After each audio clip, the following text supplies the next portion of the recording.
That's when you skeet out a nut. That's when you get that burst of energy. Eat out a nut.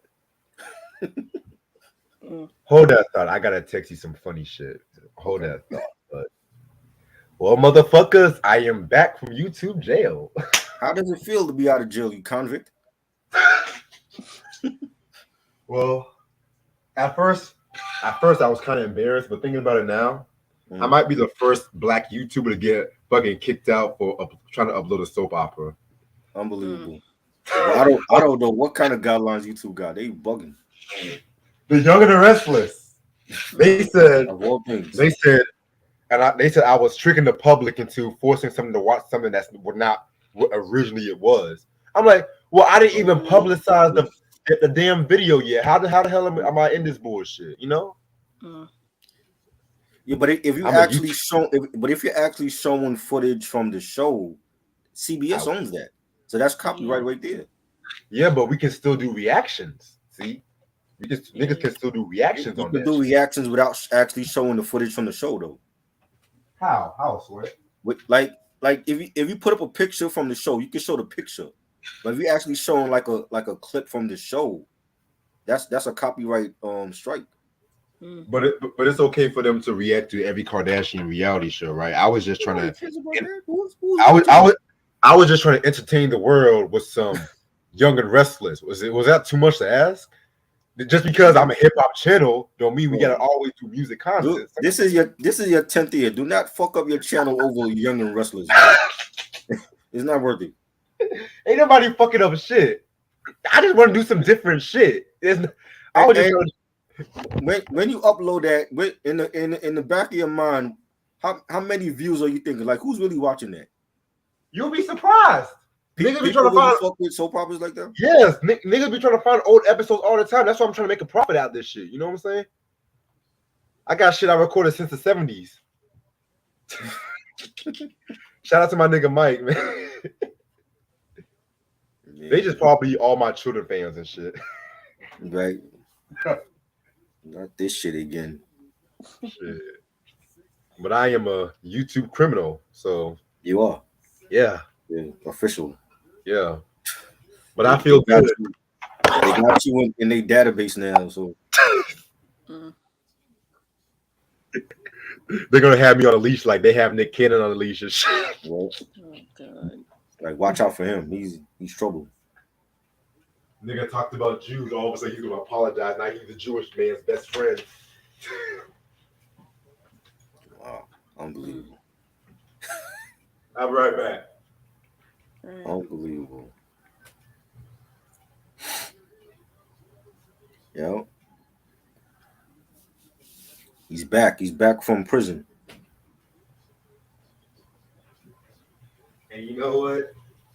I think I think that I should give YouTube what they want in the future. That's all I'm gonna say What is for right. what is that? What are you gonna give YouTube and what they want? I'm just I feel like Mm. honestly, I should just exercise my freedom of speech. That's all I'm gonna You say. you done that enough. All you do is you talk bad about white people and shit. You got banned for soap operas. What more can you do? What more can you do? What more can I say? Exactly. What more can I say? You don't. You just have to save that for when you retire. When you retire from YouTube, then you could do whatever the hell you want. Mm. When I retire. Yeah. If you retire, whenever that is, when you're 70 years old or whatever, and in your Yeah. rocking chair, that's when you could do whatever. Like 10 years. Y'all kick me. I'll say some of the craziest shit in 10 years, and this is what they kicked me out for. 10 Mm. years. Wow. Meanwhile, you have people promoting suicide and child trafficking in these YouTube channels. They get 1,000 subscribers. I don't understand. Yeah, I don't get it. Mm. I think a lot of them body followers though. You got motherfuckers out here dying Dying. live on the air, Yep. dying. Yep.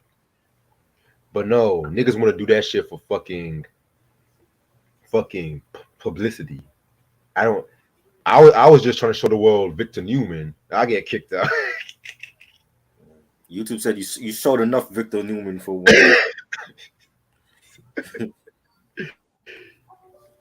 He's like, no but more. I feel good. I feel good right now, man. What's up, everybody? What's up with y'all? It feels good to use my community tab again, honestly. Does it? Yeah, it feels so good. Oh Lord. Soap operas. Out of everything that you could have gotten banned for. Soap operas. Soap operas, damn. Daytime soaps. that was the straw that broke the camel's back. What was that? Man. By the way, I just texted you and some shit. Okay. It's not me ranting on racism and police brutality and that would be the shit I think you would get banned for, not soap opera. Holy shit. Soap operas. That was like, okay, Reggie, now you've gone too far. You've gone too far now. But thank everybody, because I know everybody kept saying, Are you suspended? I was like, well, nigga, if you don't see me uploading no videos when I'm on trial, shit, I'm like, hell yeah, I'm suspended and shit. Yeah. Sam said New Jersey Drive soundtrack or Love and Basketball soundtrack. Oh, New Jersey Drive. Love and Basketball, they were just 80s R&B and shit. And I'm not just saying that because I dislike the movie. I'm just being real.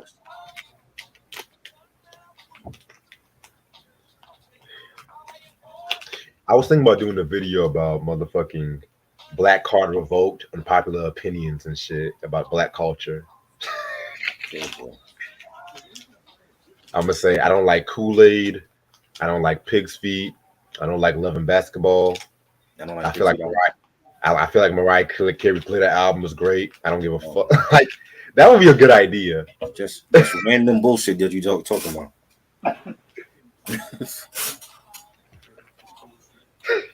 The most random of random. Right. So anything to get the Black people's attention. I hate Hotep niggas. Especially Hotep niggas that date white women.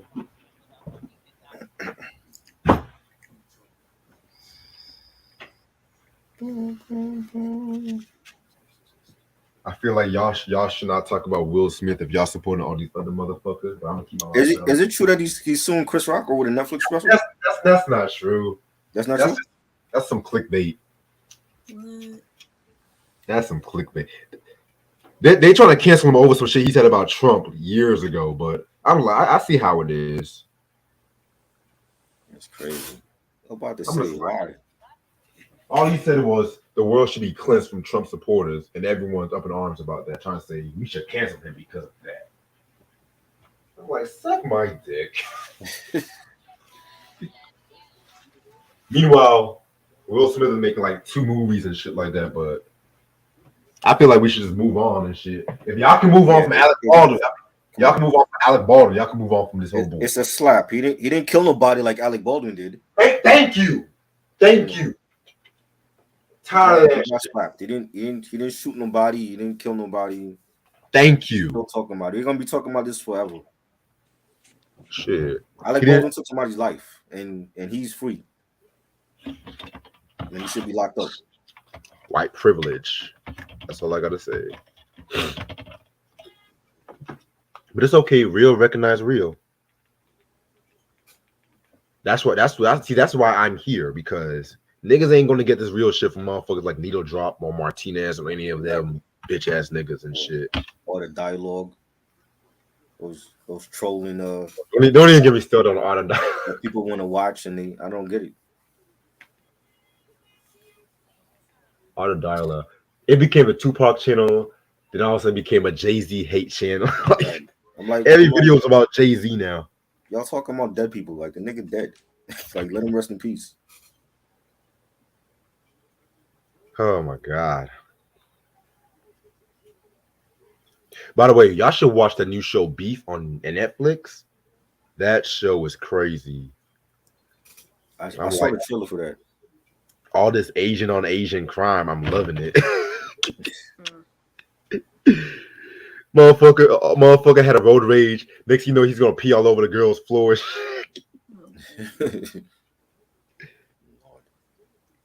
I'm just like, this is actually a Netflix show I can get down with. I'm not gonna hold you. I want to see how far this goes. This should go. I wish it got renewed for another season. Wow.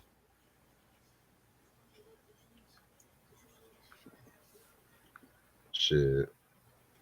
I can't wait to find out what happens with Kane and Lorenzo. Right? That's the show I check for. Fuck the bullshit. This nigga said, "Get to sell it." Get to selling. Yo, this nigga Kane going crazy. I'm loving it, man. I'm loving it. King drunk with power. Literally. They still killed off the best character though. No, they did not. Yes, they Nobody did. was Zeke. Nigga, everybody like would have died anyway. I feel like he would have died anyway. all that nigga gonna do was play some basketball and shit. That's what they all say. All I want to do is ball. I heard Zion Williamson said the same thing. All I want to do is ball, but I can't ball because every time I look at my phone, social media, I'm looking at social media and people, what they saying about me. Why you care what people say about you? You're a multimillionaire. You know what I'm saying? Get out of my face with that bullshit. You're a multimillionaire. This dude is like, I can't play and be myself because of social media. Like this generation is so pussy now. I swear. They saw. Yo, I saw this shit on Facebook that says, if a guy blows out his candles on a birthday cake, does that make him gay? I'm like, what? I'm like, what kind of world is this, man? Crazy. So if I blow a birthday candle, so I'm gay, right? Okay. What? Oh God. It's like who raised these? See, this is what happens when the media publicizes shows like Teen Mom, because we have all these motherfucking kids that go through a growth deficit because they're not getting the right resources and shit. You know what I'm saying? Crazy. Because I'll be honest. I feel sorry for their parents. I feel sorry for their grandparents. That's the shit. I feel sorry for the first generation, because Jesus have mercy. They didn't have social media back then. It was a different era. Back in my day, we just had MySpace. Before that, there was nothing for us. We didn't have no internet. It was chat word of room. mouth. You have to actually like conversate with people. You not look at your phone while you're talking to them. You know. Yeah, don't forget them chat rooms and shit. Yeah. Right. I'm about to start this in about 3 more minutes. Yo, where the fuck is everybody at, yo? I'm back, motherfuckers. Y'all miss me so much and shit. They probably still in shock. Like, he's back. Is that really him? This is a tape delay.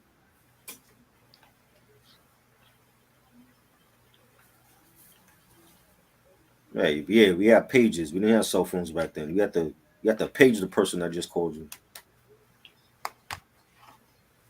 Jesus Christ. You know what I mean? You're a multimillionaire. You playing basketball for a living and you worried about what people think about you on social media. He can't play because of what people think. What kind of shit is that? That's not even an injury. That's more of a mental issue, if anything. These niggas pussy. You know what I'm saying? So when your team losing the playoffs, they're gonna blame you because you're the superstar.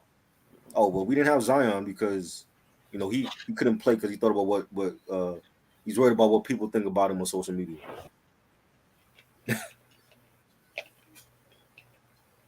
How about like dropping your phone down and playing ball for your team? Exactly. I knew there was something about him I did not like. Oh man! But besides that, he can't keep the weight down on him. He loves to eat. That's another problem he got. He can't keep his weight down. I could have sworn Zion went to some North Carolina school. I could be wrong.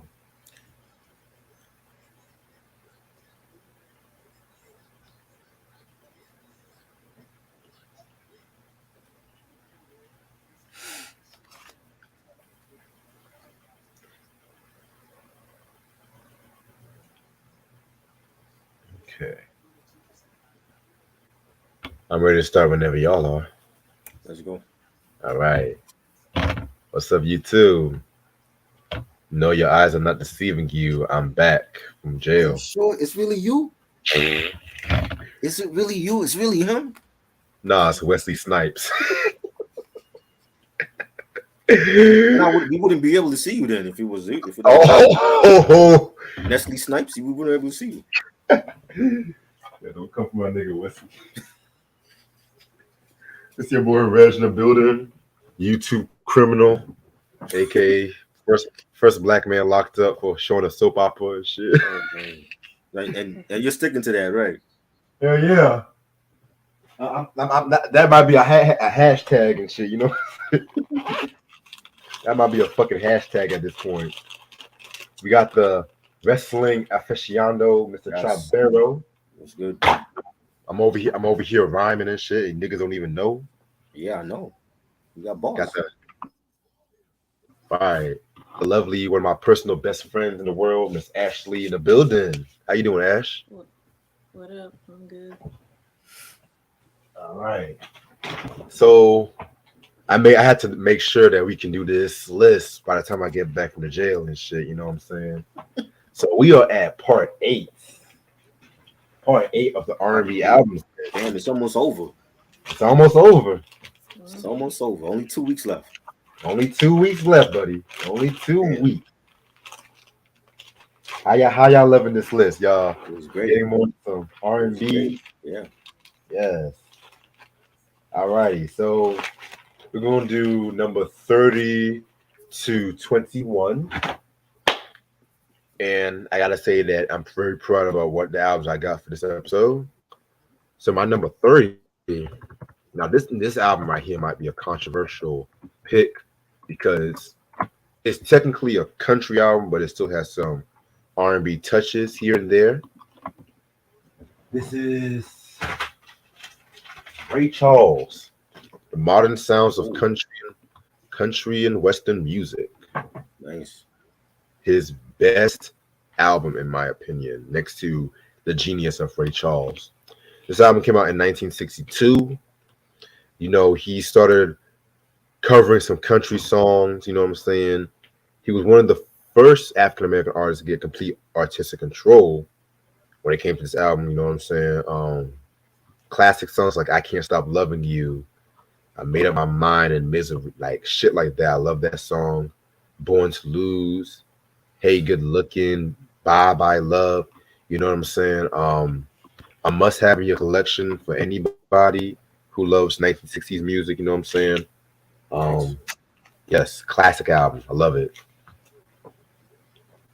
Ashley. My number 30 is Brian McKnight, Back at One. Ooh, Nice one. yes, coming out with the heat. My mom, she played this album a lot when I was a kid, and of course the title track they played on the radio a lot.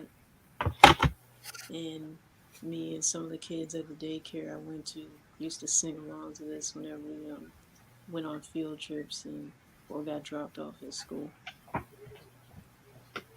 Nice. Yeah, other songs I like are "Stay or Let It Go" and Mm-hmm. Dope. "Cherish" and "Lonely." You know, "Last Dance" and "Stay." You know,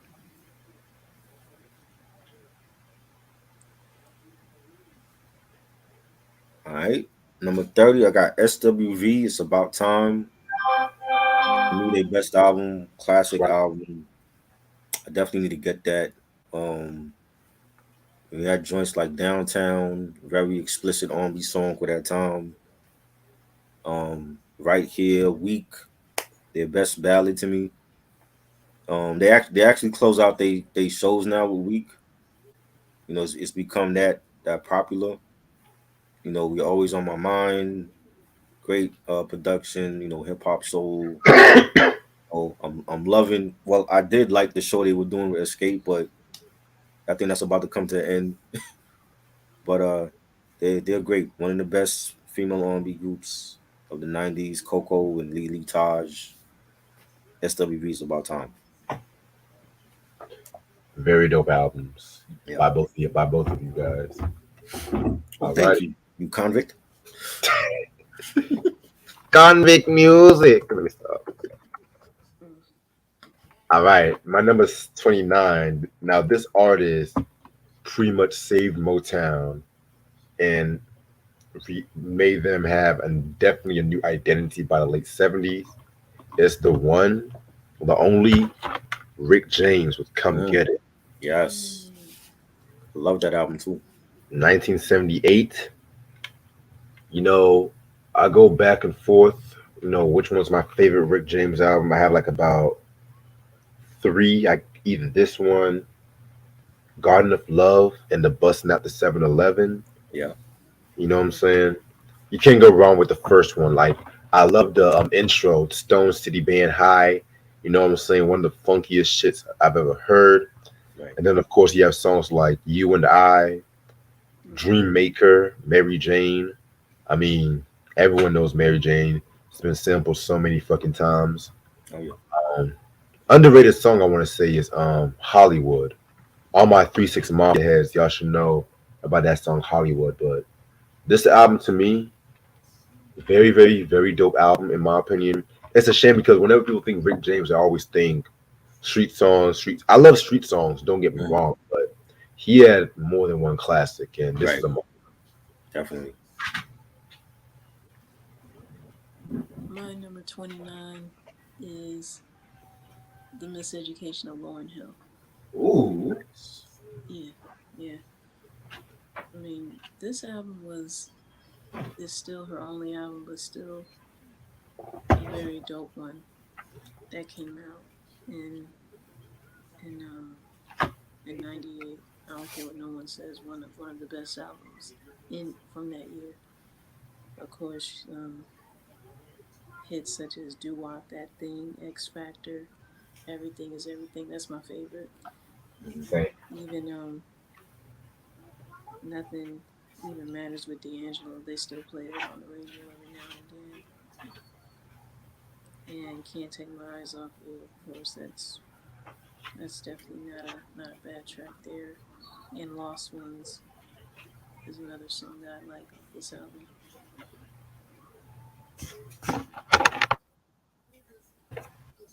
Nice.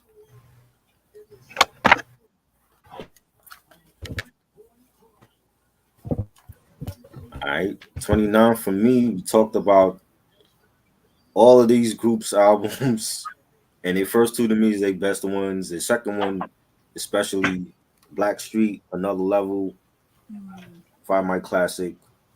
They stepped their game up on this. Even though I did not like the interludes on here, I felt like the interludes wasn't needed, except for Paradise. That should have been a full song, but when you had joints like No Diggity and Good Loving, Fix, Don't Leave, This Is How We Roll, definitely, Teddy brung it with that New Jack Swing in '96, and it was phenomenal. I like this lineup with Blackstreet. I prefer the lineup with Dave Hollister on the first album, but this lineup was good as well. And yeah, it was Find My Classic. They first two of their best albums to me. After that, they fell off.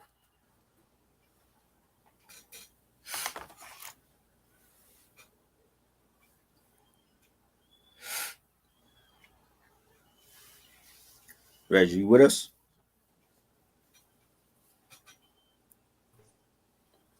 I think the screen froze. It's internet. Y'all hear me? You're freezing up. Can y'all hear me? Yeah. Yeah. Okay. Sorry about that. I had to do something. moving. My number 28, still gonna be in the 70s with this one. This album was clearly, its title was a response to Marvin Gaye's "What's Going On," and it features like a more denser sound compared to some of the previous works. Sly and the Family Stone, there's a riot going Oh, on. yes. Yes. This album Great came out in album. We got to do a 1971. review on that though. Yeah, I reviewed this years ago, but I can do a Oh, review you with did you. this? I got you. Yeah, Okay. but it's been like 2016, 2016, 2017, one of them years. But yeah, I'll let you know. But very great album. To me, this is actually my second favorite album from them. My first one, of course, being Fresh. You know what I'm saying? This one has songs like Family Affair. You know what I'm saying? Which, that song right there is pretty much one of the most somber kind of songs. And it's crazy because around this time they went on a little hiatus, which was not really planned because after they dropped the Stand album, Sly Stone was pretty much going through drugs, and then he started like hanging out with the Black Panthers, and the Black Panthers pretty much wanted him to do more music, like socially conscious music, and it kind of like drew some tension between him and some of the bandmates because some of the bandmates were white, and they didn't really, the Black Panthers didn't like the fact that the the Sly was trying to transition him away from them and stuff too, because Right.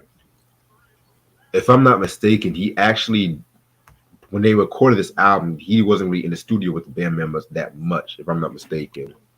But this one was a very, very, very great album. My favorite songs, I love You Caught Me Smiling. I love that record. Just Like a Baby. My favorite song, Thank You for Ticket. Thank You for Talking to Me, Africa, which that was like a more funky remix to Thank You for Letting Me Be Myself. Right. And I might get some flack for this. I prefer this over Thank You for Being Myself. You know what I'm saying? Because Yeah. I love the bass line, that dun dun dun dun dun dun dun, and all my Dub C fans, y'all should know about that song too. So Facts. yes, yes. So I don't have the version with the newspaper, but Newspaper. I'm Yeah. great. Yeah, I'm so grateful I got this. It's Oh a yeah. Fly in the Family Stone.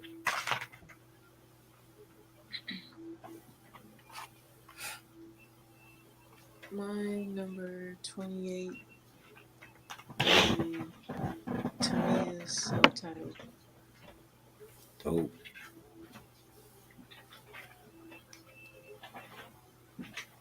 Yeah, yeah, of course. Those who are familiar with Tamia's work, she was on. She did. She did songs such as "You Put a Move on My Heart," Hmm. as well as "Missing You" for the Set It Off soundtrack with Gladys Knight. Brandy, Yes. anyone who know that movie knows the soundtrack as well. And she had hits such as "So Into You." And I know there was like another version of that song that was done Yeah. that featured Fabulous and I want to say Ugh. Ashanti. Yeah. That one is on the Oh God. Fabulous album for Street Dreams because I think the record label didn't want Tamir, they wanted Ashanti instead Mm. or something like that. Why? Ashanti was hot at that time. They But wanted her. Tamia was a better singer. But Yeah, okay. well, we know that. We know that the record label wanted the hot new artist of that time, which was Ashanti. They wanted sideburns instead. Okay. Oh, yeah. Mm. Mm.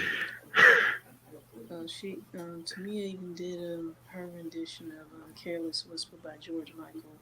Yeah, that was dope. Yeah, not a bad cover. I'll admit that. Facts.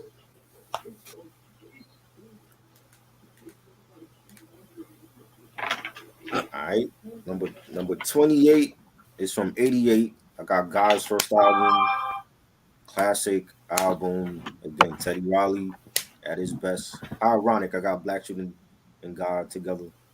Um, when you had the joints like "Prove Me" and "I Like," and Teddy's Jam. Love that part one for that, and round.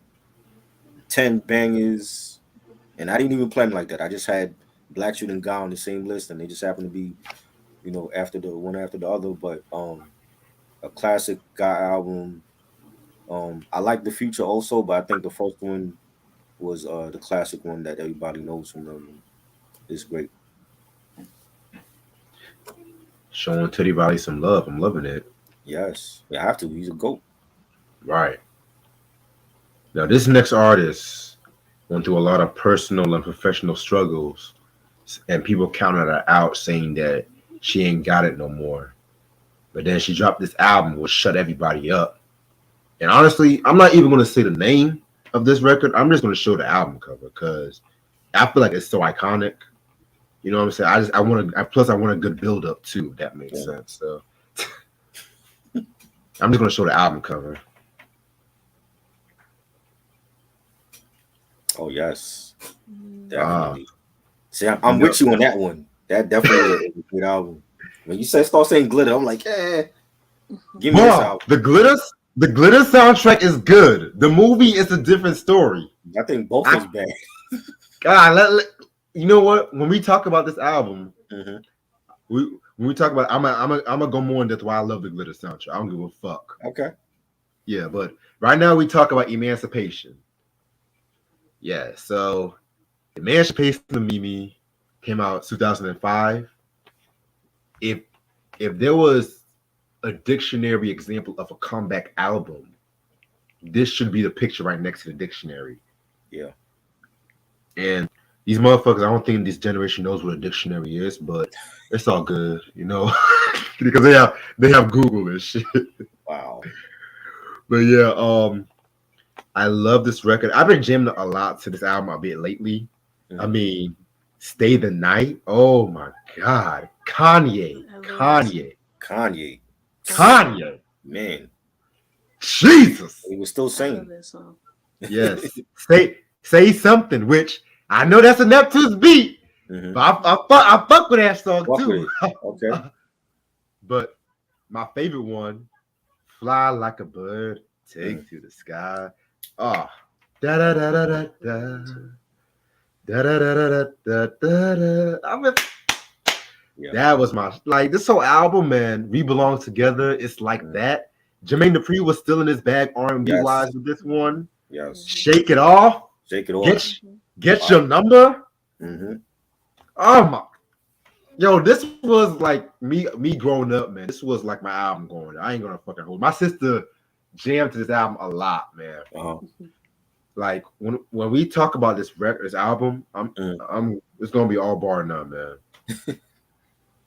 Yeah, man. That Mariah Carey, Emancipation of Mimi. Woo! She don't have an album still after that that's better. That's good to me. I agree. It's like she came back with that and then she fell off again.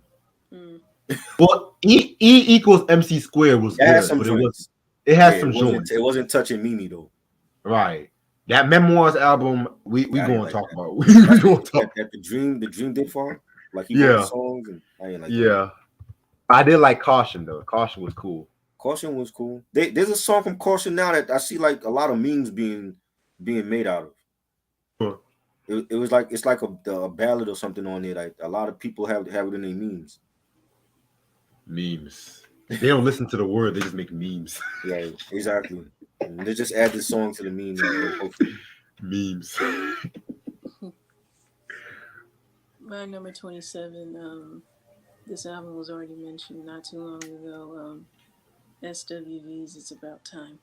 Oh my goodness. Yeah, man. Yeah. I need to get my hands on that album. I think that's the only album in their from the 90s that I do not have. I mean, they had so many hits off this album, from Right Here as well as the remix and Anything, Weak, You're Always on My Mind, I'm So Into You, Downtown. I mean, come on, it's timeless. Yeah. Definitely. Yeah, I want to say that's out of print though, right? The first album. I believe so. Yeah. Mm. I number 27. This artist, he's more of a musician, but he does have albums with on there, and he lets them do their thing. He doesn't try to sing or try to rap. And he got a Grammy this past year, and Chris Brown didn't know who the fuck he was, which is crazy Oh to me. God. I don't understand why, but I love his trilogy of albums. And the first one, Black Radio, Robert Glasper, one of the best. And he had uh, a ton of features on here. Afro Blue is my favorite song, done by Erica Badu. That was a big hit off of here. He had Layla Hathaway on here, Music Soul Child, Cosette Michelle, Lupe Fiasco, Mos Def. Always this like his whole trilogy for Black Radio 2 was dope. Black Radio 3 was great also. Part 1 to me is like one of the best from the trilogy. And I definitely appreciate what he's doing for jazz and for R&B and bridging those two genres together. Even now in this day and age, what I'm saying, that's something that you don't see anymore. But the first album was great. It's real R&B, it's real jazzy. You got some hip hop on there, but it's definitely a vibe. So 2012, Robert Glasper, Black Radio. Yes, yes. I need to hear that joint too, cause Yeah, man. I think one.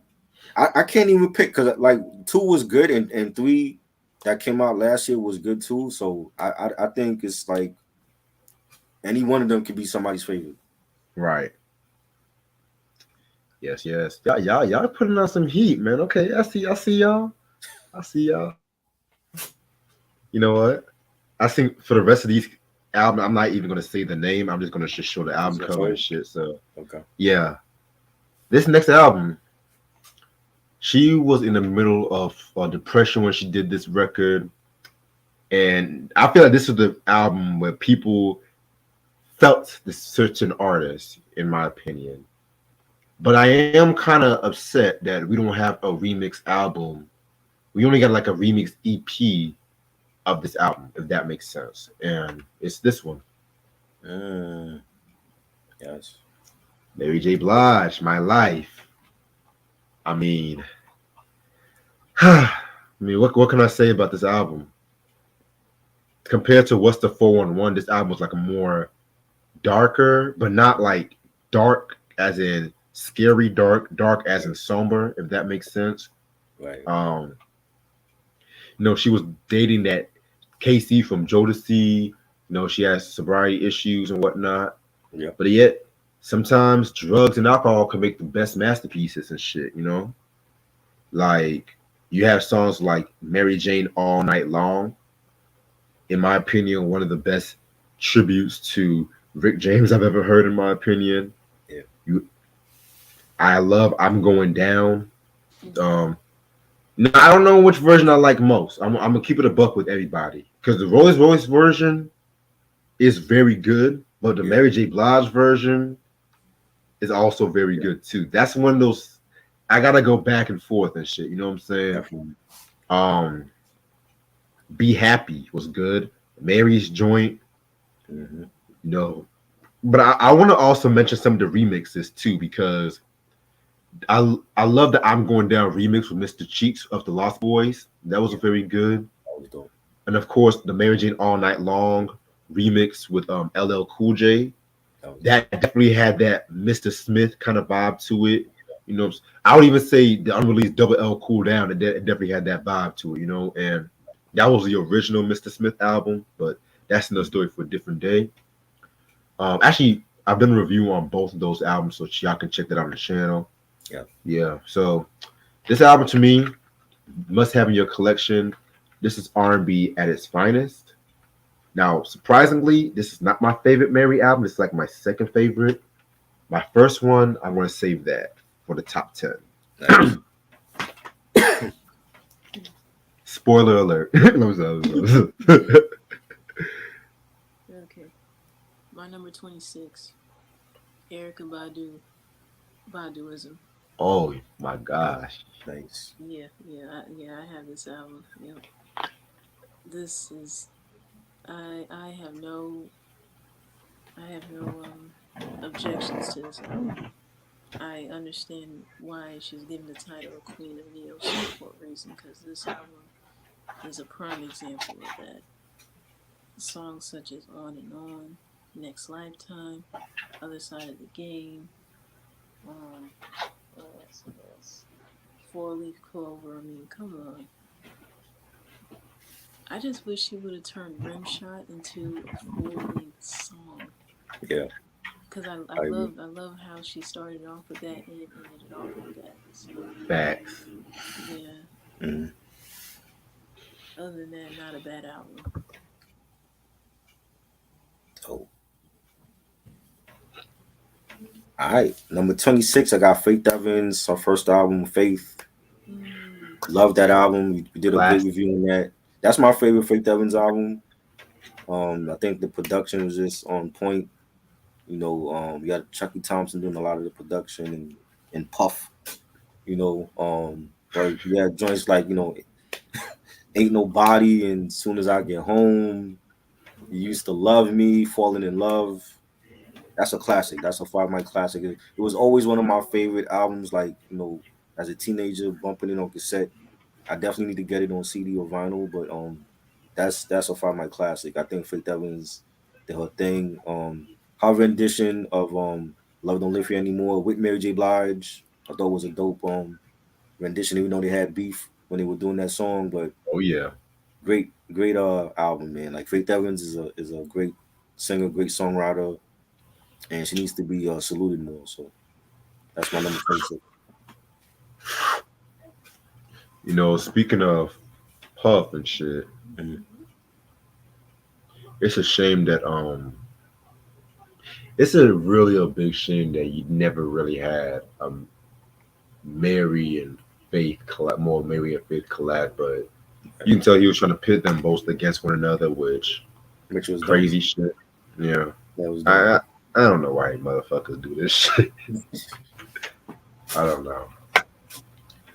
And on the subject of Puff, I want to mention my next pick. When it comes to Crypt Keeper Clive Davis, I definitely I definitely feel like there's so many artists that he has definitely brought forth when it comes to R&B, but none more iconic as Oh yeah, Whitney Houston, self-titled. definitely. Yeah, this is when she had the shaved head and shit. You know what I'm saying? Mhm. Yeah. So this album came out in 1985, and I feel like this is actually one of my favorite Whitney albums, probably my second favorite. You know what I'm saying? Um, as far as R&B debuts go, this might be top 5 for me as well. Not just in R&B, but in music history. Mhm. You know, Facts. you have songs like "Saving All My Love for You," you "You Get Good Love," that "How Will I Know," "I'm Thinking About You." Pretty much almost every song on this album was a single and iconic in every way. You know what I'm saying? Surprisingly, this is not my favorite Whitney album. Stay tuned on that. That's all I gotta say. Dope. Yes, yes, yes, yes. My number 25, Brandy's self-titled album. Nice. Yeah, yeah, yeah. All the songs, like Baby, Best Friend, I Wanna Be Down, even the remix to that. I mean, those are classics. Even Broken Hearted, you know. Oh yeah, I love that song, that was great. especially with whiny ass Wanye and shit. Mhm, mhm.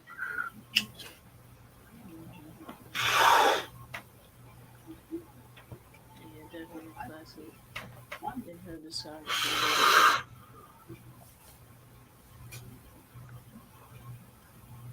All right, and what we at 20, 25? 25. Yes, sir. Yep. 25. Ashley had Brandy, then I got Monica, Miss Thang.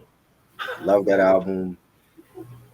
Like classic debut album from Monica, and she was in her bag on this album, and she was real sassy, and she could still sing her ass off too, and with the best of them, and you had production from Dallas Austin and Tim and Bob and you know Daryl Simmons, Soul Shock and Carlton Calling, and Don't Take It Personal. That was like a hip hop joint. It's like she was singing on it, but yeah, like people still like rhyming over the beat.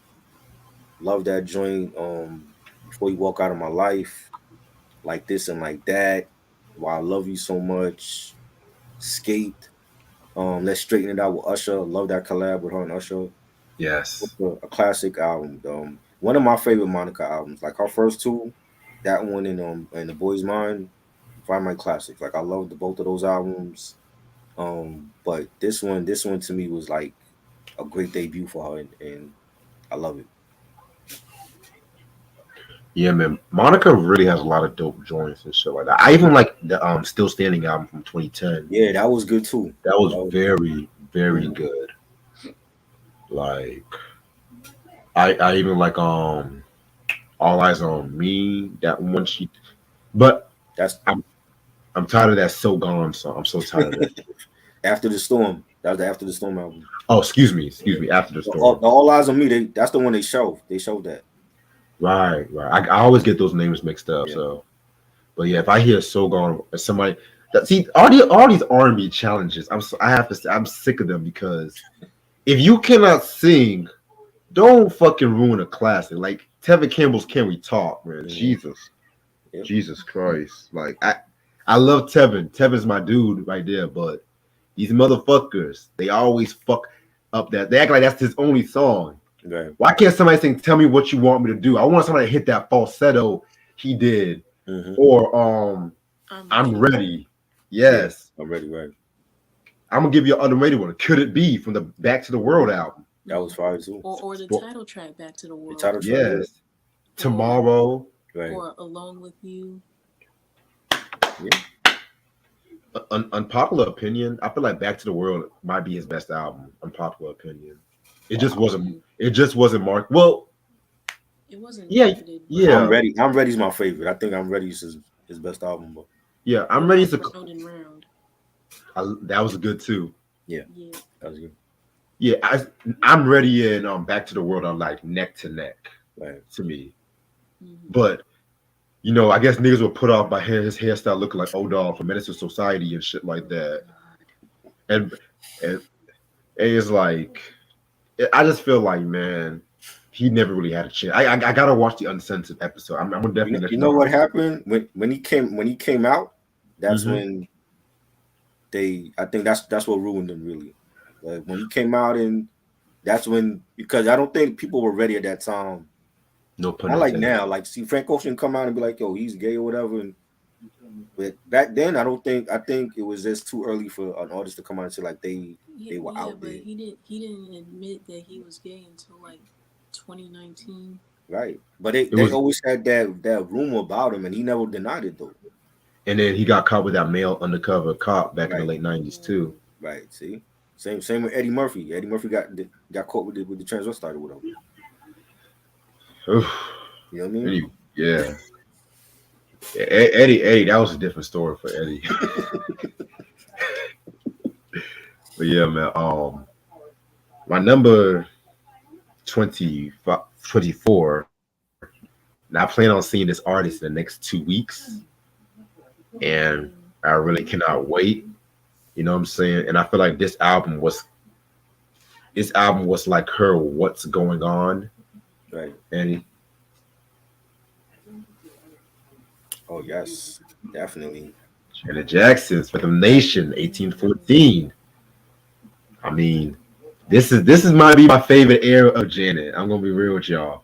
Yeah. Like the fucking black suit, the military outfit, the black Right. and white videos. I mean, honestly, but this was also when she had those weird interludes on the albums and shit.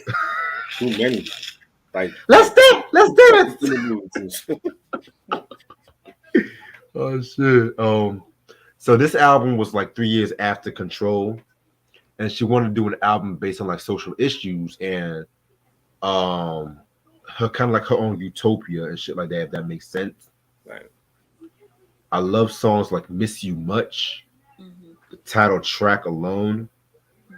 Honestly, when it comes to the song, it's like 20 songs, but it's like 1, 2, 3, 4, 5, 6, 7, 8, 9, 10, 11, 12. Like 12 songs technically on this album. Right. Everything else is like the skits. Yeah. But those 12 songs really was standouts. Like Black Cat. I feel like that was her Dirty Diana. Yeah. Um Living in the World That Didn't Make, my favorite song off this album. One of my Hmm. favorites. Someday Is Tonight. We waited a while. Now she's ready to give it up and shit. You know Right. what Right. I'm saying? It's I'm tonight. like, I'm like, I ain't mad. I ain't mad at this shit. Right. But yeah, man. This is definitely an influential album, and I love the review I did on this years ago. And shit too. You know what I'm saying? The Janet reviews have always been a favorite of mine, even when we talked about those earlier Janet reviews and Right. shit. But yeah, Janet Jackson, Rhythm Nation, I, 1814. I appreciate that album now more than ever, just because of the state of the world that we're living in now. Because Right, I love to see sexy Janet. Like when she came out with Janet, she was sexy. Velvet Rope, she right. was sexy, she was freaky. You know, All for You, same thing with that. So it was like after Control, it was like she threw us off with how she was gonna come out with the nation, and she just wore all black and she was real militant. You know what I'm saying? And Right. I was like, I didn't really appreciate that album at that time, but now many years later, I'm like, yo, this album it still speaks to what's going on in the world now. It does. You know what I mean? Hmm. My number 24, H Town's Fever for the Flavor. Classic. Mm-hmm. Dino. Yeah, yeah, yeah. Of course, one of their biggest hits, Knocking the Boots. Yes. Um, they had a minor hit, Lick You Up. My favorite track is Keeping My Composure. That's my favorite. Yeah. But yeah, another underrated track, Can't Fade the H. I like that one too. Rest in peace, Dino. And I got to see these guys live. I Nice. want to say 2 years ago. But my only issue was them having that Dino bot on the stage. Right. Yeah, That and I was so. told Bridge about this. I even sent him a video of that. Well, at least it wasn't a hologram, so I'll give them points for creativity. Yeah, but to me, if y'all gonna do something like that as a tribute to Dino, get like all the archived footage and have Right. it on the Right. screen or something. You know. Facts. I agree. Yeah, we at 25? 24. 24. Okay. Um all right, 24 for me is legendary artist. Loved a lot of his albums in the 70s. He gave us multiple classics and definitely one of my favorite soundtracks from this movie we talked about I think we talked about it a couple of months ago. The Shaft soundtrack. Ooh. Great, great Mm. album from Isaac Hayes, rest in peace. And we had the joints like, the theme from Shaft alone is a classic. Like definitely a great theme song. And No Name Bar, Do Your Thing, you know, the Bumpy's Blues, like this whole soundtrack was a vibe. It just speaks to 70s decade and the movie with Richard Roundtree. You know, definitely a classic. You know what I'm saying? It's probably like top three for me of like 70s soundtracks with and this and Superfly and Saturday Night Fever. Just a great soundtrack, man. So this is my number 24. Okay, cool. Well, this next artist Believe it or not, this is actually his first entry on this list. Believe it or not, and it's actually 4 albums from this artist in the top 25. This artist pretty much redefined R&B by pioneering Quiet Storm and what I like to call baby making music. I guess Oh yeah, classic, classic. Marvin Gaye, let's get it on. Yes, yes, yes, yes. Where do I even begin with this album? I mean, this nigga went from what's going on to let's get it on and shit like that. You know what I'm saying? He was like, you know what? I educated y'all long enough. I want to have some sex right now. You know what I'm I'm saying? horny now. Like, You know what I'm saying? Yeah. like this nigga had Janice on his mind when he was doing that song. You know what I'm saying? Oh, God. Oh shit, let me stop. Let me stop. But this is a genius album. Now, granted, there were some songs. There was like maybe 1 or 2 songs I could have probably done without. Mm, You know what I'm saying? I didn't really care for "Keep Getting It On," which it was pretty much an extension to "Let's Get It On." But yeah. other than that, the title track alone, very, very, very dope. Then I love "If I Should Die Tonight," like a beautiful ass ballad. You know what I'm saying? "Distant Lover."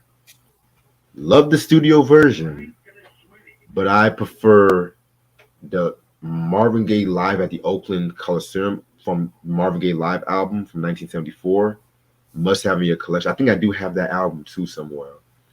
Um, "You Should Love to Ball," one of the first songs to have orgasms in the background, and of course, it's it's too late for you and me, much too late for you and I, much too late for you to cry. Just to keep you. Every time I think about "Just to Keep You Satisfied," no lie, I think of Yvette saying, "You don't love me no more. You don't love me no more." Oh, That scene in Baby Boy was so raggedy. I'm sorry. And then fucking Melvin doing that weird ass dance. Right? mm, Marvin, please believe it. But for real though, Marvin Gaye's "Let's Get It On." It's a must-have in your collection. But I do feel like there's one album that's way more sexier from him than this one. Right. Stay tuned. Okay. Stay tuned next week, man. Oh, mm. My number 23, 112's first album. Nice. I love that record. Yeah. Yeah, yeah, of course, Cupid and Only You, the original as well as the remix. I like those. I like Throw It All Away. And I mean, they had a whole lot of joints off that album. That's real good. They even did I Can't Believe with Faith Evans. That was okay. Yeah, yeah, definitely one of their best. And there's only two guys from the original lineup that are still Still here, touring. yeah. I'm like, how are y'all 112 with just two guys? Make that make sense to Right? me. Should It's be only one, Slim two. and Mike. One, two.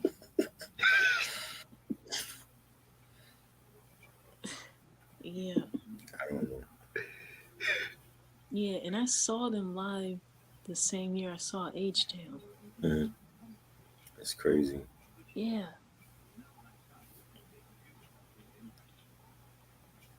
I Mm, don't know. mm. I don't know if it's money or if it's they got beef. I don't know what it is. I don't know. I don't know. The last time all four of them were together was in 2018, so Right. ain't no telling what happened. Yeah, we got it. We need all four members back with our 112. Exactly. You know, 'cause they were a great group. Mm-hmm. All right, number 23 for me is R&B group. First three albums were great. After that, To me, they fell off, but their second album is probably their best one. Boyz II Men, the two album, great Ooh, album. Great. The ballads. yeah, I This is a got that ballad one. heavy album. Water Runs Dry, On Bended Knee, I'll Make Love to You, which I think people hate now. But Thank You was great. Produced by Dallas Austin. All Around the World, Vibin. I love the Vibin remix. That was a classic. The regular remix was, I mean, the regular mix was just as good too. But they even got an interlude for Khalil, which was their manager that got killed, and they did Yeah. like they could have did a whole song for him. I don't know why they did an interlude. They did an interlude for him, but this is a 5 mic classic and my favorite Western album. And I actually saw them the year that this came out too in '95, and with all 4 members, and they killed it. It was great. They had ladies throwing roses at them on stage and shit, and this was a great album. Definitely they to me their best album. Very dope album. Yeah. All right, 2 more albums to go. I want to give a shout out to my boy BJ for this album. All right. You know Where what I'm BJ saying? at? I don't see him. I don't even know. He loves his artist so much, and we did a review fairly recently with this album, Mhm. and it's pretty much one of the first soul albums to really cross over. Oh yeah, Otis Redding, that was dope. Otis That's the Blue album. Otis Blue, yes. Yeah, that was a dope album. And no, this is not what Otis Redding looks like. I just want to let y'all know right now. Right. Mhm. Um, yes, man. I'm not gonna be too long. We recently did a review on this one, but this is a 5-star album right here. This is soul music at its best. Like songs like "Rock Me Baby," love that record. The original version of "Respect." Yes, people forget "Respect" was Aretha versions was a cover. "Shake." He has a lot of Sam Cooke covers here. "Change Gonna Come," "Shake," "Wonderful World."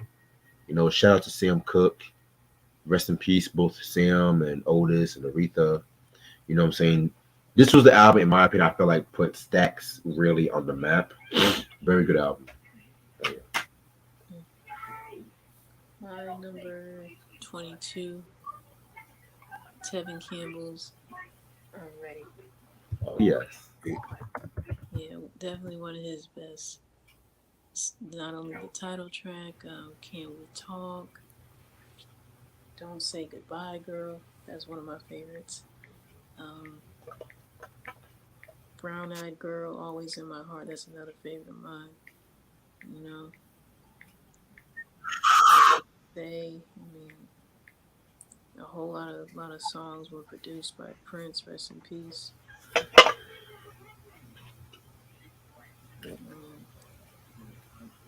Ain't really not much else to say about this album. Classic. Hmm. All right, 22 for me is D'Angelo. His first album, Brown Sugar. Love this album. Great production, great songs, a great singer. Like Reg would say, he's what do you call him, the god of neo soul, I say he's a Black Jesus. the Black Jesus of neo soul. Great album. I played this album a lot when this came out in '95, and you had Lady, regular version, remix with AZ, and produced by Primo was great. Shit Damn Motherfucker, It's All Right. The title track, Brown Sugar, a classic. Me and Those Dreaming Eyes of Mine. This whole album is great from front to back. Like his first two was great. Definitely one of the best R&B albums ever, in my opinion. And yeah, D'Angelo Brown Sugar. Yes. He's the Black Jesus. No. Like Don't- Jesus. All right. Now, number 21. I feel like whenever people think of number 21, that should be like the fire starter. It should be the album that's going to take it to the top 20. Now, this is the only live album I have on my list. Okay. This is the album where this particular artist financed this album himself. Mm. This is the album his label pretty much did not want him to release because no new songs would not be profitable. This album was a rapid seller, and you know what? I'm just gonna show it here. Oh wow, James Brown, of Mm. course. I Live think at the I think he made the best live albums to me. Until I this is mean my for me, favorite live album of all time. yeah. Live at the Apollo, 1963. Jesus Christ, have mercy. If there were, like I said, if Mariah's Emancipation Mimi is a textbook example of a comeback album, this should be a textbook example of a live album. Right. This is the 1982 reissue. You know what I'm saying? The original cover has the painting of like the Apollo Theater called the James Brown Show. You know what I'm saying? I'm just grateful I actually got this album. I mean, this has all the classic James songs, Try Me, Lost Someone. He did the melody of Please, Please, Please, You Got the Power, and then of course he ended up with Night Train. Right. This has the famous Flames, which includes James Brown, Bobby Bird, Bobby Bennett, and Lloyd Stallworth. You know what I'm saying? I mean, this is just this is one of my favorite albums from him. You know what I'm saying? Even though it's a live album, he definitely did his thing on this one.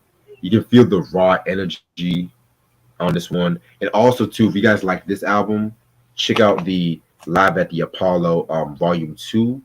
That came out in 1968. Must have in your collection. You can't be a fan of soul music and not have this album. I'm sorry. Facts. Your album cover looks different though. That's not the I know. one where you was like behind bars. No, behind bars. I think that's a different album you're speaking of. My bad. My bad. No, you good. I'm thinking of the Revelation album, the Revolution album. Oh, That drink. My number 21, Michael Jackson's Dangerous. Oh, I like that. Okay. Mm-hmm. Mm-hmm. Pretty much almost close to every single song off this album was a single. Yeah. I mean, Black or White, Remember the Time, In the Closet, Jam, that's one of my favorites. Who Is It? Heal the World, Will You Be There? Gone Too Soon, Give In to Me. I mean, come on, what can possibly be said about this album? Other tracks that I love, She Drives Me Wild, Can't Let Her Get Away, you know, the title track, of course, Why You Wanna Trip on Me. This is definitely one of Michael's best. Definitely.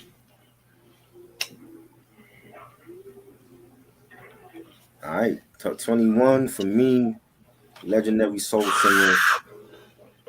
He has multiple classics like Reg mentioned before, and I think this is my favorite album from him, from the 11th album, 1971, Marvin Gaye. What's going on? I like nice cover. Yes, this I think this is a special edition. It has like the case and all that. I never seen that. Wow. Yeah, this came out a couple years ago. But definitely a classic. The title track, phenomenal. Mercy, Mercy Me, another classic track by Marvin. He killed it. Inner City Blues, Save the Children, God Is Love. Like Yes. every song on this album was classic, and it's been sampled by different artists too. You know, the production was great. It's a concept album. I love the whole story with the whole the Vietnam veteran coming back home from war and experiencing like hatred and suffering, and it's just a great album. Definitely, they don't make concept albums like these no more, especially for R&B. You know what I'm saying? And just a phenomenal album, man. And Jodeci was a legend, and yeah, this is a five mic classic of any of the decade for me. So yeah, Marvin Gaye, what's going on? Definitely. Very great picks. Now I can't wait for next week. Yes. Oh So man, now, so now, since we're still on the subject of R&B, now it's time for the second part of our show where we review Silk's "Lose Control." yes. This album came out in 1992 on Elektra Records. For those who don't know who Silk are, they were a group that was discovered by Keith Sweat. You know what I'm saying? Um, we always want to talk about how we got into Silk. I'm gonna start with you. Yeah, I got into Soak with the first album, and when Freak Me Baby came out, that was a huge hit. It blew up. Happy Days was my joint. You know, that whole first album, Lose Control, was like that was everywhere when that came out. You know what I'm saying? And on the second album, I remember hearing that, and them being signed by Keith Sweat, and Keith Sweat was like signing them and signing Cut Close, and he was on his little he was like on his executive, shit at that time, with he had his own label, you know, and we were checking for them, you know what I'm saying? Like R&B was just great in the 90s, and I felt like they were like one of those groups that they did like the grown and sexy R&B that, if you didn't want to hear the the the type of R&B that Jodeci was doing or R. Kelly, you had Soca. They were tasteful. They were doing grown and sexy R&B. It was a lot of they had a lot of fans, and they wasn't my favorite R&B group though. It was still Jodeci. It was still like Boyz II Men, but like I was checking for some of these songs though, because they could sing. All of them could sing their asses off. Yes. At any point, you could have like any member in that group sing lead vocals, and they were killing it. And that was very rare. Even for the '90s, it was rare to have like a group like them with like what, like five members, and each five members kill it vocally. That we didn't have a lot of that. It was like, other than Boyz II Men, Jodeci was mainly Casey and JoJo. Dalvin would be the rapper. Devontae was the producer, but we didn't have too many. Even for the females, we didn't have too many groups that all members could sing lead vocals. It was like you had like one or two, and then the rest of them would do background. But for Right. Silk, it was like all five of them would kill it vocally, and they were just great. You know what I'm saying? They were a great group. I feel like they're not respected enough because they were kind of like, like under the radar because of Boyz II Men and JC and TLC. You know what I'm saying? Yeah. The bigger groups, they wasn't dancing like those groups. You know what I'm saying? It wasn't flashy like that, but they were giving you real R&B. You know what I'm saying? Like the type of R&B like your grandparents could play, your parents was playing. A lot of some of the R&B in the '90s, your parents couldn't play that. You know what I'm saying? Like especially the R. Kelly stuff. Like you know how he was. You know what I'm saying? Jodeci, you know how they was. Like a lot of Oh that yeah. shit. Your parents wasn't playing. Like they might have known the song, but like to play it in their car, like nah, they like Soca's like that group. Like yo, you could play it in your car like after you get from come out of church or whatever on a Sunday. You know what I'm saying? And Right. they were just dope. You know what I'm saying? And they already had that built-in fan base because of Keith Sweat, because he blew up in the '90s, and he was doing this thing at the same time still with them on the label, and Cut Close, and so I always felt like they went under the radar. You know what I'm saying? There was like a lot of groups like that, but they were like one of the good groups that should have had more publicity, that they went under the radar. But they definitely did their thing, and they still doing their thing now. I saw a clip with them with Elder Barge like last year, and they were like singing a cappella with him. So they still out there doing their thing. You know what I mean? So that was like my introduction to them. Yeah, definitely. My introduction to them, I remember as a kid, There was one of those Time Life infomercials, and they had this one thing based on like '90s R&B. I used to love watching those infomercials because it used to get me into like a lot of music. Like Yeah. you myself cannot can't go to sleep, and then also hear Time Life. This is a following presentation, and then I heard "Freak Me." I'm gonna, I'm gonna say most of my thoughts on that song in a minute, but Mhm. I've always loved Silk's music because of the fact that they were very they had a good mix of the eroticness, but with the tender ballads as well too. You know what I'm saying? And I definitely feel like what you said. All of them could fucking sing. You know what I'm Mhm. saying? Because when it comes to like groups like you said, Jodeci, you all know who the strongest vocals are. Right. Um, Tony. Mhm. Everyone loves Raphael. I'm a Dwayne Wiggins fan as well too. When did this thing? Yeah, Drew Hill. Mhm. Everyone dicks ride for fucking Cisco. You know what I'm saying? Mhm. Well, we're gonna talk about Drew Hill in the future. Right. Drew Hill's reviews are coming. But Silk, to me, they were a diamond in the rough, in my opinion. I feel like this group definitely should get a lot more love, in my opinion. I feel like people really only know them for their first album, Yeah. but I feel like the '90s stuff, especially the joint they came out, the self-titled joint that came out, I think in like '95, '96, Mhm. very underrated, in my Yeah. opinion. So this is R&B at its finest, and I love it. All right, so for those who don't know who Silk are, they were, like I mentioned, R&B group formed in 1989, coming from Atlanta. The members include, I'll pull up the member's name.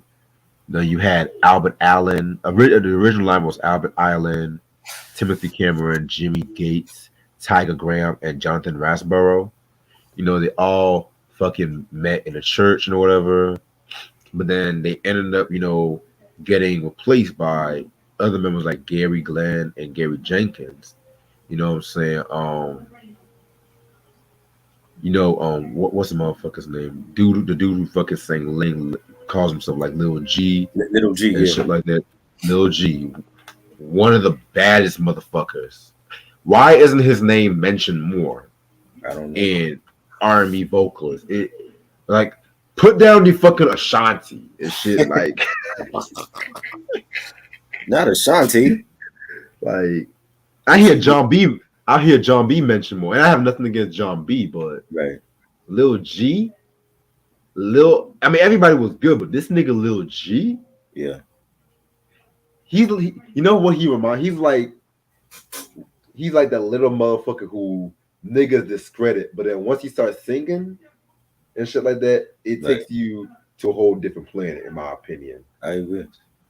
So they were discovered by like Keith Sweat. I want to say like in a talent competition, and this was around the time when Keith Sweat was like doing a lot of nasty songs. Like he was writing a lot of nasty songs. Like Right. don't believe me? Check out the underrated 1994 album Get Up On It, which in my opinion, one of my favorite albums he's ever done. One of my top two albums he's ever done, next to Make It Last Forever. Right. You know, and he even said it in an interview that he was definitely experimenting because around the same time too, he was crafting the Cut Close, which Yeah. we've done a review on them. That's another girl group I wish would have dropped more albums, but Yeah. they didn't really sell a lot. Elektra Records fucked that shit up too. Right. So, around the time the early '90s happened, Keith got them a deal to his subsidiary called Kia Records, which is under Elektra Records, and they came out with the song "Happy Days," which of course that sampled James Brown, The Big Payback. Which Mhm. stay tuned more on that. That's why I like it so much. Yeah, it's a dope record, man. Yeah. And then fast forward to 1992, this album came out. And as y'all can see, this album is still sealed up.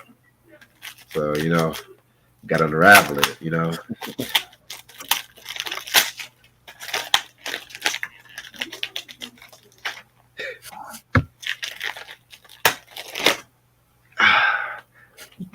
Very dope album cover. It's so good to be back. Right. That's what the CD looks like. Nice. So this was grown man's R&B and shit. Yeah. Grown man R&B. They got the credits. Yeah. Remember that? Credits on the Yeah. album. Yeah, I remember. Wow. I remember like it was yesterday. Alrighty. So this album has 10 songs. Let's get this shit started. Track number 1 is like an interlude. Pretty much just the whole tone of the album. Pretty dope interlude, you know what I'm saying? Yeah, nothing too much. Yeah, it was cool. Nice little interlude and just introducing themselves to the public. And it's a nice little interlude to start the album off. Right, definitely. All right, track number 2, Happy Days. Featuring Keith Sweat and the Riddler, who did the rap. This actually was a very good song.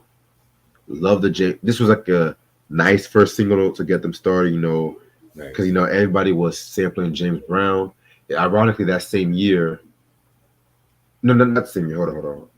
And Vogue also did the Hold On, and that was also their first single, Right. which they sampled the Payback as well too. Everyone was just sampling the Payback. Totals. Didn't they sample that For their first single? Right. Yeah. Wow. Wow. That was like the go-to sample from James Brown. Let's sample the Big Payback. Exactly. And You're gonna check it out.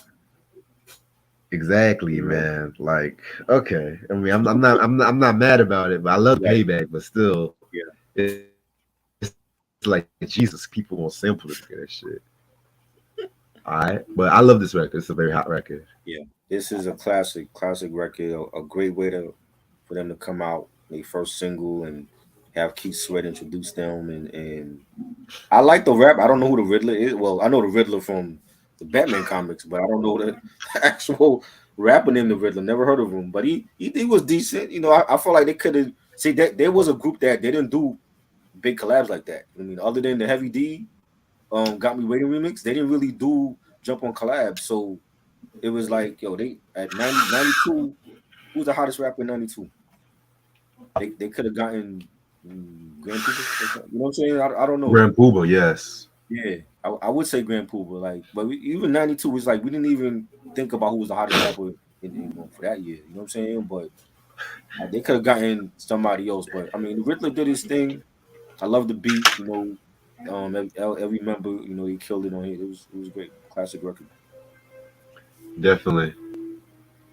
Track number 3, Don't Keep Me Waiting, featuring Gerald Levert and Sean Levert. Okay.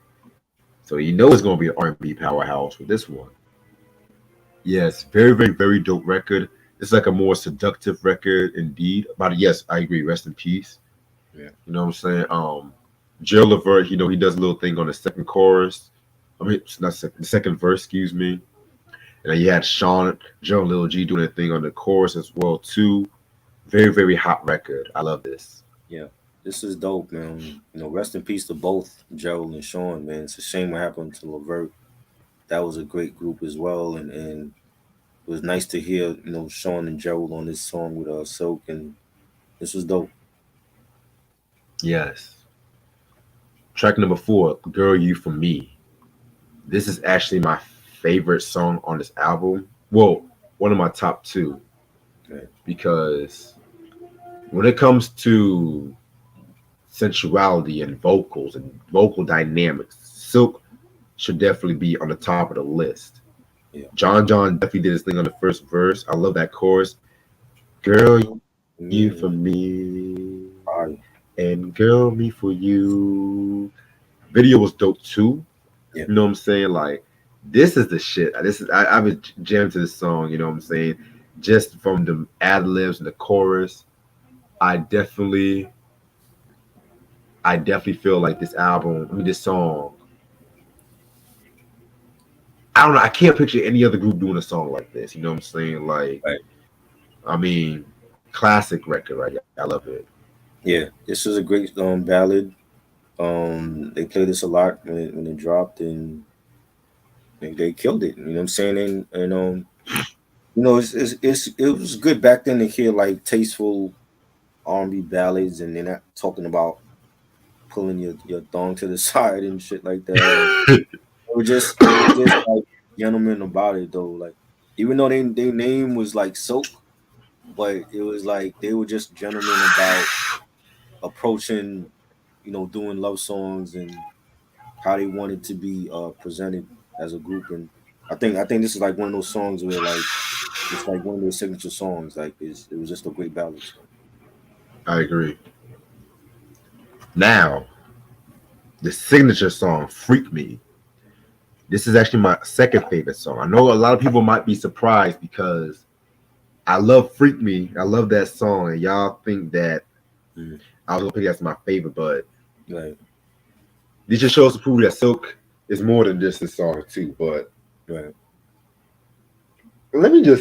can we just talk about the songwriting of this song for a minute? Like, I remember as a kid, I heard, let me lick you up and down till you say stop.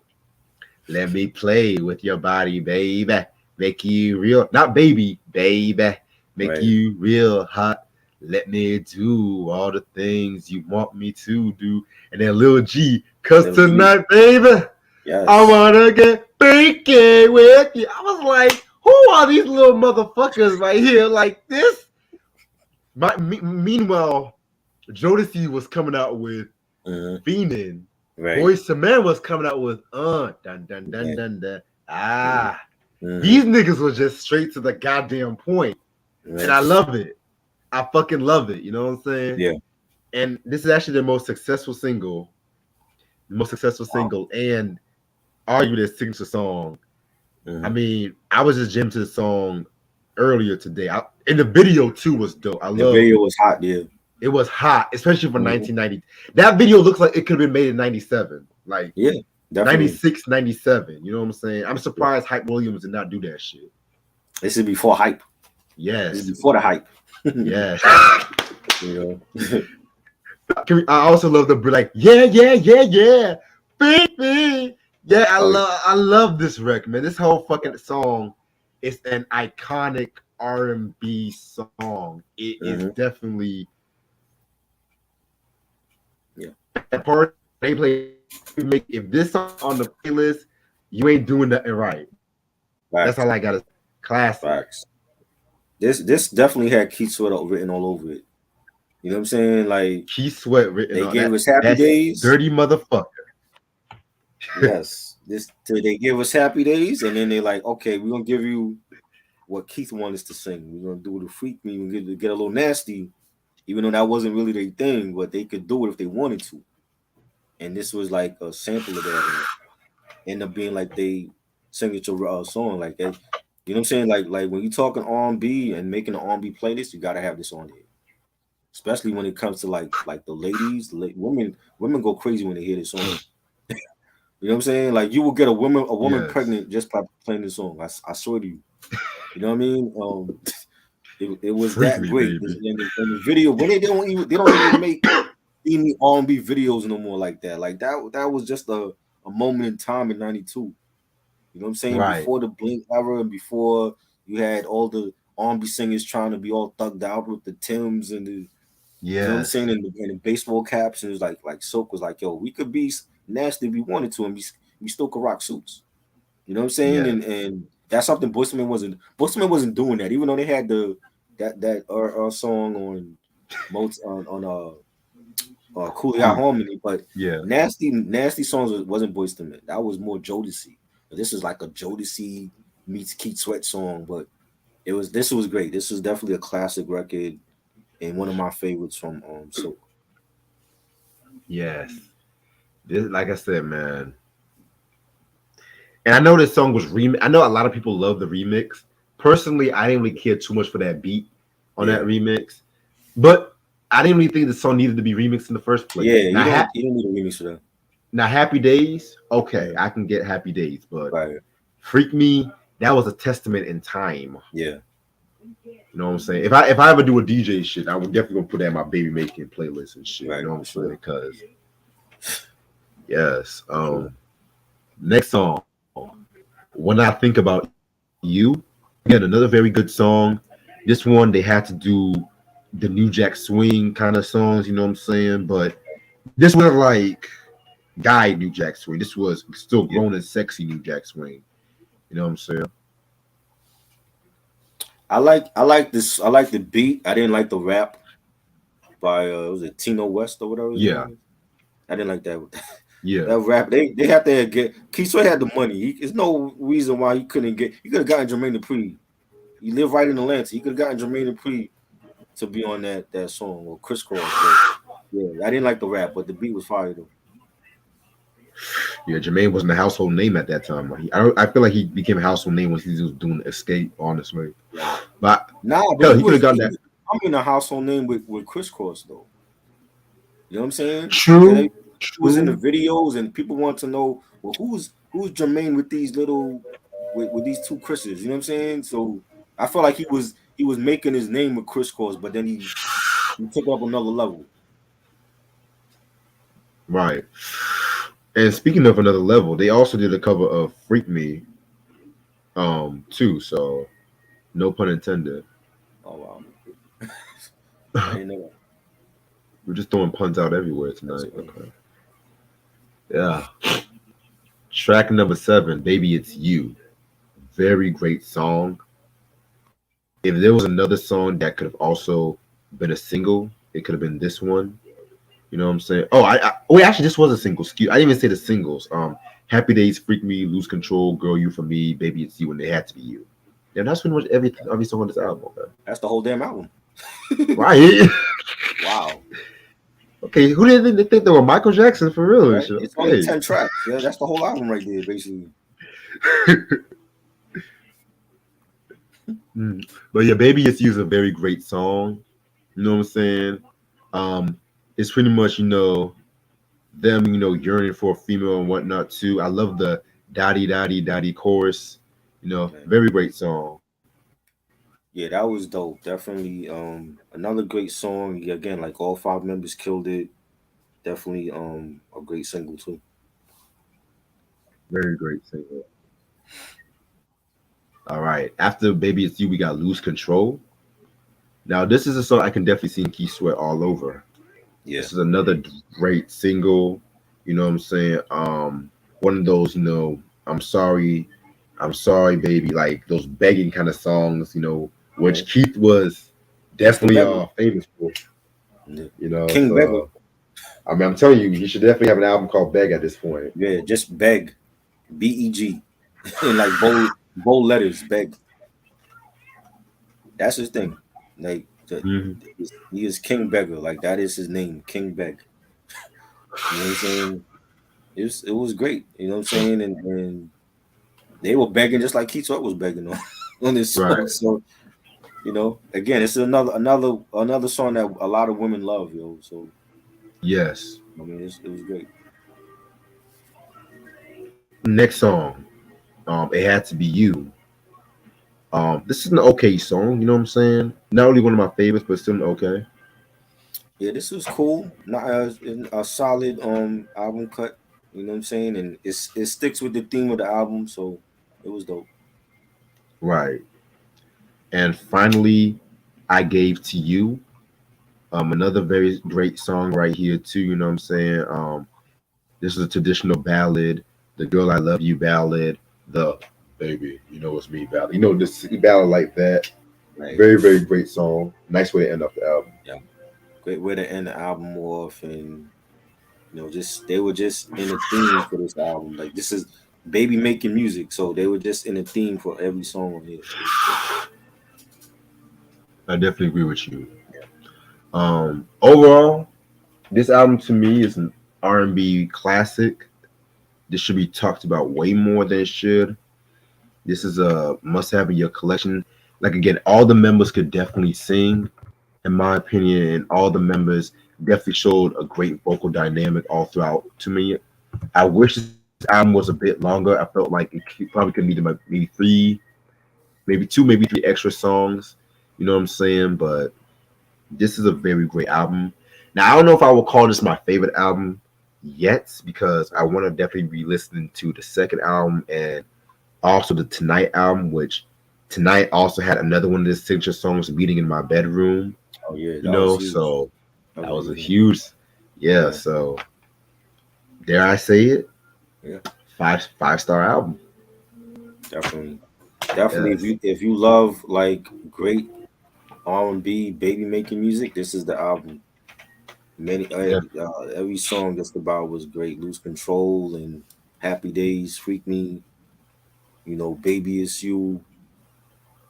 Um, just a great album. The production was great, and Keith Sweat, you know, having a hand in the album as well was great, and definitely five mic album. definitely. All right, and I'm gonna end this off right here because I definitely got to work on a few things tonight. It feels so good to be back on this channel, man. It feels so fucking good. You missed your freedom, huh? Yeah, don't get me wrong. I love being on your channel. Yeah. But That was- I had to catch up because now I got to re-record one of my CD recaps because yeah, since I got suspended, they wanted to cancel all of the upcoming videos I had uh-huh. planned. Right. Yeah. So thank you, YouTube. Thank you Did for you that. did you keep the videos though? So you can just upload it? No, I got to re-record because I Oh, you deleted gotta that. re-record them? 'Cause Oh I didn't wow. think I was gonna get fucking suspended for this bullshit. So when they suspend you, like they get rid of the pre-recorded videos too? Yeah, because they say you're not able to upload or post content in such and such days. And Oh I wow. already had a recap scheduled and they Right. just took it away. So when you like pre-record a video, you don't save it on your hard drive or your hard drive or whatever. I do, but Mhm. I needed some space on my phone to be real Oh, with you. And Google connects to my email because I have a Galaxy and shit right. too. So Okay. yeah, so yeah, that's Yeah, that's I that's pretty much it. always I always save every video that I've done, so they all like saved up, just in case some shit like that might go down, or you never know, the internet might go out, for some weird reason, and then we got to restart. I'll save all the videos, Right. you know. It's crazy. Yeah. Got a few announcements I'm gonna make. So I'm gonna keep this on the hush hush, but I'm currently experimenting with a couple new shows on this channel. Nice. All I'm gonna say is I'm gonna keep it on the hush hush. You know what I'm saying? Tomorrow at 9 o'clock, we're gonna talk about the one, the only Lil Wayne Weezy F Baby, Easy. the Carter 2. Yes. First time Yes. we talking about Wayne on here, right? Well, I did a solo review on the Carter 3 years ago, but this is But the first this is time. my first time like talking about Little Wayne on any podcast. So Yeah, I definitely want to spice it up. There's plenty of artists I haven't really talked about on this channel. like, Then Thursday, we're gonna go back to the Thin White Dude, Mr. David Bowie, one of your favorites. You know, don't do that. we're gonna talk about the Scary Monsters album from 1980, which I really cannot wait to talk about that one. And the time for the collection video is going to be announced on Friday. Okay. You know what I'm saying? So I'm just gonna wait on Ashley's schedule, and then yeah. By the way, this a certain album. You got the post about a certain album that's gonna run a Yeah. little What late. what happened with that? That's coming from overseas? Nah, nigga, they said they had some system error. I'm just like, nigga. Right. Yeah, 'cause I'm like this. The United States have got to have that album somewhere. I know they got it. They're gonna ship it soon. So It can't be that. I'm like that shit can't be out of print like that. it You is. know? But there's certain album that you like that I don't like. It's already shipped. I Yeah. got a story for that about that album too. All right. The All one right. that's supposed to be overseas. I got it because I had the album before, but there's a story that happened with that album back in the day when I had got it. I can't wait to hear it. Yeah, it was crazy, bro. All right. All righty. And then I know Q's been waiting for this one. The upcoming Beef episode is going to jump on Friday. Which one you doing? Why Larry Hagman almost left Dallas twice. Oh wow, another soap opera you doing? Dallas is not a soap Prime opera. time soap opera? That was prime time soap opera. It was a drama. It's not a soap opera. Okay. It's I not thought a. it was. It was for Dynasty. Now Dynasty, that's a soap opera. Are you showing any footage from the actual show or no? Yeah, but I'm protected with this one. I'm Oh. copyright protected. Yeah, don't let them flag you for again. That's 2 strikes out. Don't let them flag you again for that. Yeah, man. So can't wait. Yeah, Wow. yeah. So as I'm about to, I'm gonna call my mom so she could watch that because she was into Dallas. I wasn't into that back in the 80s. She was watching all that shit. J.R. Ewing was that nigga. JR niggas was like glued to their TV just to find out who shot JR. Like I'm like, are y'all fucking kidding me? Are y'all? This is an event. That shit was pulling in like Super Bowl numbers. I'm like, are you serious? It's the highest rated television event next to MASH's series finale and That's shit. crazy. And I don't watch neither. I don't watch MASH. I didn't watch Dallas. So Yeah, I don't really care for MASH too much, but Dallas, man, that show was the early to mid seasons. After season 10, y'all can have that. Yeah, y'all can have that. That's what I say. But it was fighting, sex, scandal, backstabbing. Come on, which is what we get now with most of these shows now. So drugs. Who do you think? Who do you think started it? Yeah, you know, we get that on every show now, basically. You know, right. But other than that, appreciate this try as usual. You know what I'm saying? All right. I'm gonna see y'all tomorrow. Yes. This is the first black man kicked off YouTube for soap operas. Signing out to y'all now. Strawberry Gigolo. Shout out to you. Subscribe to both of our channels. And I'll see y'all later. Peace. Peace.